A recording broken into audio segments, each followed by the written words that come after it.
entertainment rankings and reviews.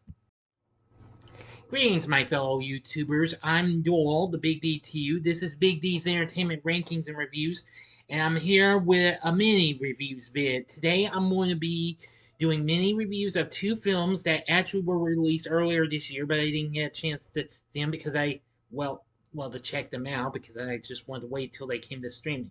And so I got to see two films. One of them is going to be an they're both sci-fi. One's going to be an action thriller, and the other being a horror film of sci-fi and what have you. So, without further ado, let's get this show on the road.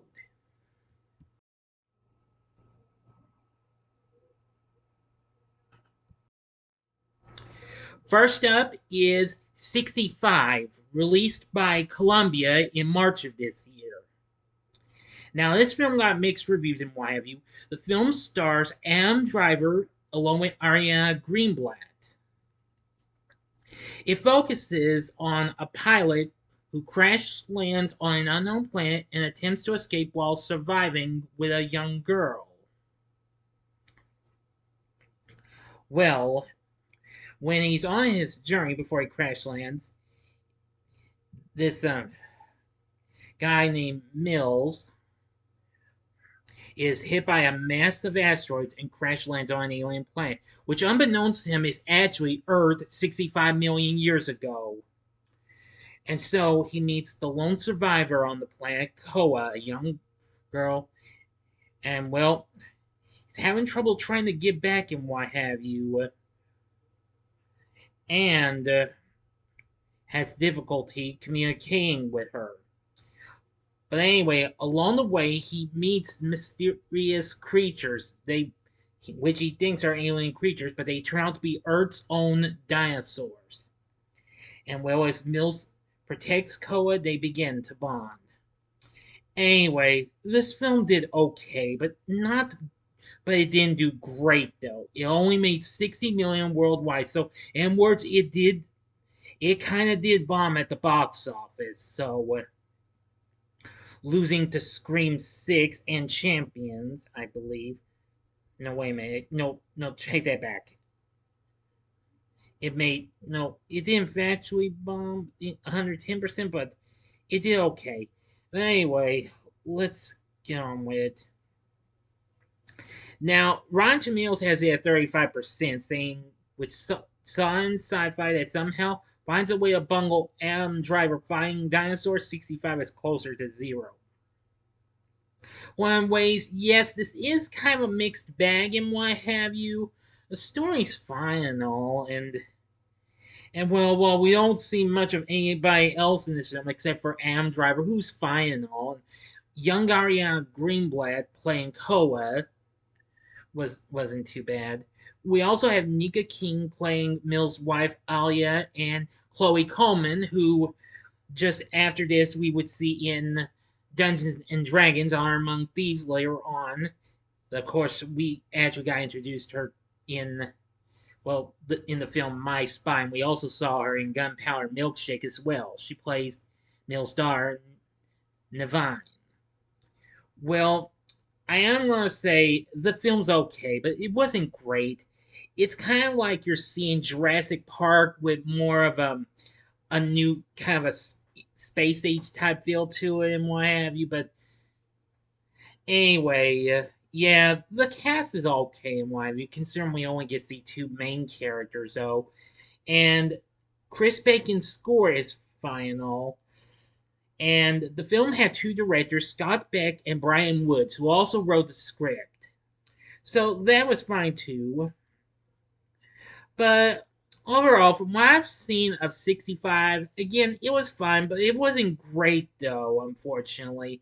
I'd rather rewatch Jurassic Park 3 over this, as much as I hate to say it. But again, it was an okay movie, but not great though.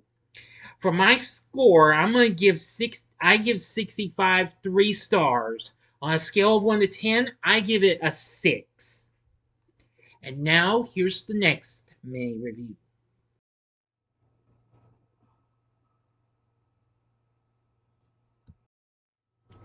The next film I'm going to be reviewing now, this is going to be the first time I'm reviewing a film from the independent studio Neon, and that would be Infinity Pool, a sci-fi horror film directed by Brandon Cronenberg, who happens to be the son of David Cronenberg. And it follows a struggling writer and his wife on vacation who, after an accident, discovered the country's dark culture. Cronenberg also wrote the story. The film stars Alexander Skarsgård, who you may have known from various things, including Zoolander, Generation Kill, as well as True Blood.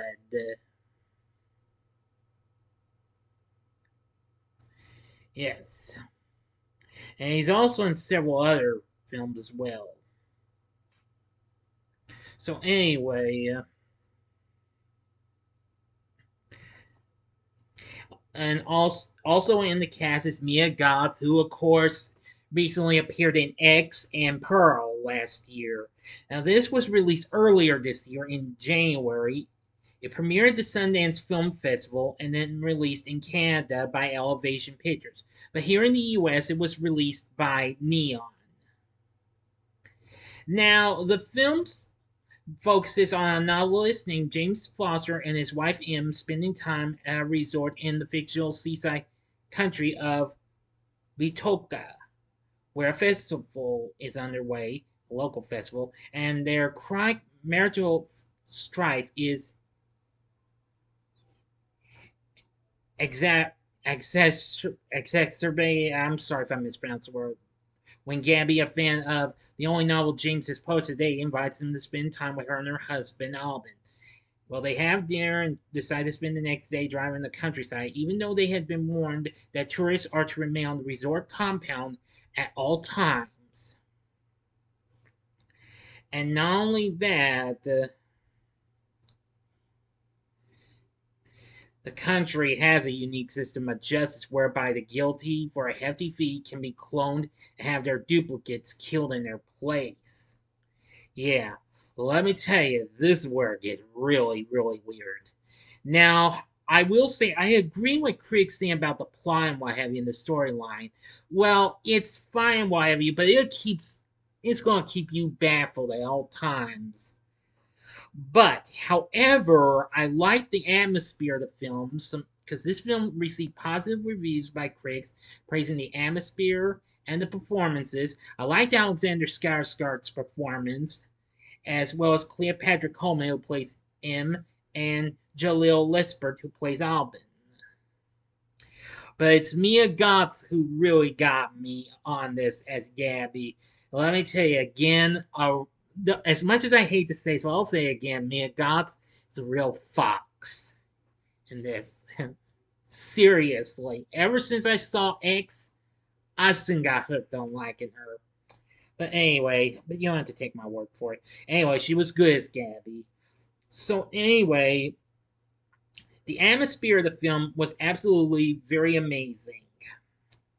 And well, Brandon Cronenberg does as good a job of a direction as his dad did, since we all know his dad directed films like Videodrome and The Fly from 1986. So I'm going to say that's pretty good. The film sits at 86% on Rotten Tomatoes, saying turbulent waters, even for strong swimmers. The film provides a visceral, all inclusive retreat of Cronenbergian perversion for those wanting to escape commercial sundries. Well, that's true and what have you. But I gotta say, it was really weird and strange. Some scenes were like freaky and what, and I don't know how else to explain. It's gonna leave you all mind blown or something. Kind of like what I've said with Midsommar. It's kind of like you're going on like some sort of an acid trip or something like that. But overall, I do like the cast performances, Mia Goth especially. And Brandon Cronenberg's direction was very good.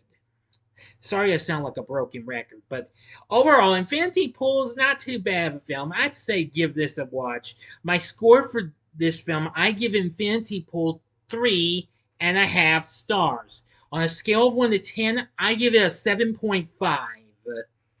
So there you have it. Two main reviews for y'all. What did you tell me what you thought about 65 and Infinity Pool? What did you think of these two films? Or you can tell me your thoughts on well, either one of those if you've only seen one of them. That's fine with me. Leave them in the comments section below. If you like the video, click the like button, subscribe, and be a part of the Big D Nation. Join me next time when I bring to you my August 2023 schedule and a big, yes, you heard me correctly, a big set of pickups for July 2023. So I do hope y'all enjoyed this, and if you did, consider checking out my reviews of some of these films that have some of the stars of these movies. If you want more of the stars, well, a little something more from Mia Goth, you can go to the upper left-hand corner and see my spoiler-free review of X. Or you can go to the upper right-hand corner and see my review of the prequel to that film, Pearl. Or if you would like another something with Adam Driver, you can go to the bottom left-hand corner and see my review of his debut in the Star Wars franchise with The Force Awakens, which this is my re-review of the film. And the bottom right-hand corner is the button you can click to subscribe if you like rankings and reviews on movies, TV, music, video games, etc. Then I'm your guy. Thanks for watching, and we'll have some more mini reviews coming up next month. Wait to hear about them in the schedule. So until next time, I'm the Big D saying, see ya.